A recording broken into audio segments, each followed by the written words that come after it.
नमस्कार, मी Sunita Patil, Sunita's blog and स्टोरीजमध्ये तुमचं सहर्ष स्वागत करते। कशा आहात सगळेजण? आता मी चाललेली माझ्या मैत्रिणीबरोबर तिच्या कॅट्सना घेऊन डॉक्टरकडे। 2-3 दिवस झाले तिचे कॅट्स आजारी आहेत। छोटी पिल्लं आहेत, 3-4 महिन्याची असतील ती।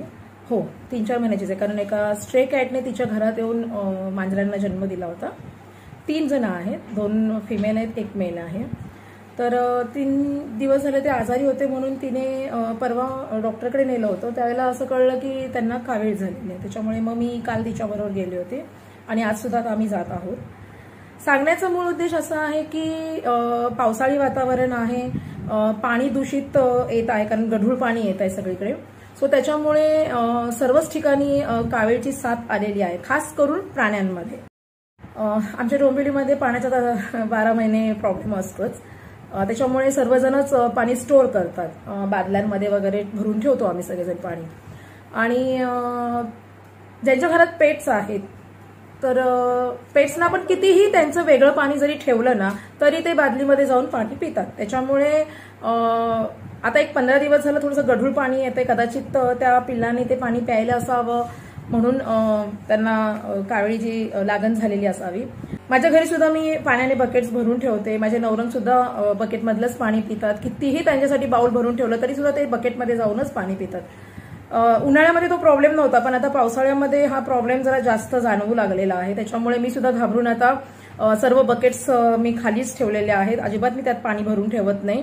मला जरी पाण्याचं शॉर्टेज आलं आणि मला बाहेरून टँकर जरी मागवावा लागला तरी मी मागवेन, परंतु त्यांच्या हेल्थची मी आता अजिबात रिस्क घेणार नाहीये। मी सकाळ संध्याकाळ पाणी गरम करते आणि त्याचे बाउल्स भरून मी नवरंगासाठी ठेवते, त्याच्यामुळे ते त्यातलं पाणी पितात। त्याच्यामुळे एका बाजूने बघायला गेलं तर आता मी थोडीशी रिलॅक्स झालेली आहे, कारण टँकरचं पाणी मला परवडू शकतं, पण जर नवरंगांना काही झालं तर माझं मन आणि माझा खिसा या दोन्हींना ते परवडणारं नाहीये। त्याच्यामुळे मी हे प्रिकॉशन घेत आहे। तर तुम्हा सगळ्यांना माझी विनंती आहे, ज्यांच्या घरामध्ये आपले हे छोटे बच्चू आहेत की त्यांनी बकेट्स वगैरे जर ते भरून ठेवत असतील तर त्यांनी प्लीज ते बाथरूममध्ये भरून ठेवावे आणि आपल्या बाळांना उकळलेलं पाणी थंड करून प्यायला द्यावं, की जेणेकरून त्यांना काही लागण होऊ नये, पाण्यामुळे ज्या काही आजार येतात त्याची लागण होऊ नये, म्हणून तुम्ही याची दक्षता घ्यावी ही नम्र विनंती। थोडीशी दक्षता आणि थोडीशी काळजी घ्या आणि तुम्ही आणि तुमचे बच्चू हा पावसाळा सुखाने आणि समृद्धीने साजरा करा। हे आहेत 3 बच्चू ज्यांना जॉइंडिस झालेली आहे। हे आहे, काल खूपच मलूल होतं, आता सलाईन वगैरे इंजेक्शन्स वगैरे दिल्यामुळे आता थोडंसं तरतरी आलेली आहे। आज परत घेऊन चाललोय आम्ही त्यांना, तो जरा जास्तच जरा हे आहे। मेलन जायचं डॉक्टरकडे आपण आता। अजून एक सर्वात महत्वाची गोष्ट, कारण काल आम्ही जेव्हा डॉक्टरकडे गेलो होतो त्यावेळेला आम्हाला तिथे सांगितलं गेलं की जॉइंडिस झाल्यानंतर ना तुम्ही ॲनिमल्सला सुद्धा उसाचा रस पाजू शकता, म्हणजे थोड्या प्रमाणात। कॅट्स छोटी असते त्यामुळे तुम्ही आठवड्यातून 2 वेळा तिला उसाचा रस थोडा थोडा पाजू शकता। डॉग असेल तर डॉगला पण तुम्ही आठवड्यातून 2 वेळा उसाचा रस पाजू शकता। मेलन शांत बस।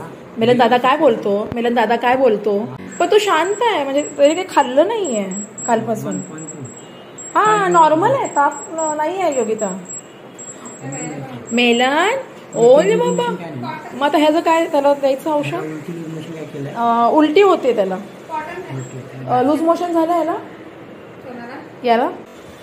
मेलन मेरे बच्चा, सध्या मी क्लिनिकमध्ये आहे आणि प्रत्येक बच्चूला बारी बारी टेबलवरती घ्यावं लागत आहे। त्यांचं इंजेक्शन IV वगैरे चालू असल्या कारणाने सातत्याने त्यांच्याकडे लक्ष द्यावं लागत आहे। आजार पण खूप वाईट बघा, मोठी जनावरं आहेत, त्यांना कळत नाही त्यांना काय होतं हे सांगता येत नाही, त्याच्यामुळे आपल्यालाच लक्ष ठेवावं लागतं। आपण जर एखाद्याची जबाबदारी घेतो तर ती जबाबदारी पूर्णपणे पार पाडावी लागते।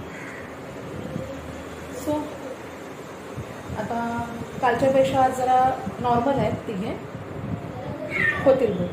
दोघांचा IV झालेला आहे। हिला आता सारखी उलटी होते, कारण IV दिल्यानंतर ना उलटी होणार म्हणून सांगितलेलं आहे। सो ती आता उलटी करते, ही शांत बसले, हिचं झालं उलटी बिलटी करून। आणि अजून आमच्या मेलनचं बाकी आहे। शेवटी नेहमीप्रमाणे स्वतःची, स्वतःच्या कुटुंबाची आणि इतरांची काळजी घ्या. आई वडिलांची सेवा करा. दीनदुबळ्यांना मदत करा. मुक्या प्राण्यांवर प्रेम करा. त्यांना खाऊ पिऊ घाला. जमत नसेल तर निदान मारू तरी नका. जय हिंद, जय भारत.